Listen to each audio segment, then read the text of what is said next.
Hi guys, আসসালামু আলাইকুম। গণভবনের পাশে ইকবাল রোডের এখানে বাজার আজকে ভাই। দেখেন বেগুনের কাছে কত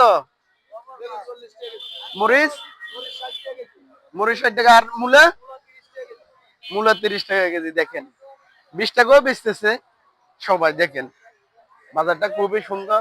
গণভবনের পাশে ইকবাল রোড। দেখেন এখানে আসলে সবাই সস্তা পাবেন।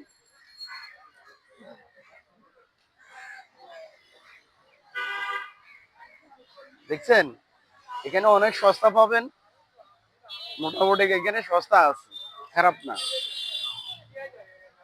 ঠিক আছে, গণভবনের পাশে ইকবাল রোড। শুভ সকাল। আমি বাজার করতে পারছি এখানে দেখার জন্য। আজকে কয়েকদিন না গণভবনের পাশে ইকবাল রোডে চলে যাই বাজার করার জন্য। এই জন্য বাজার সাজার করলাম, একটু সস্তা আছে। সবাই কিনতেছে, দেখেন সবাই কিনতেছে। আসসালামু আলাইকুম।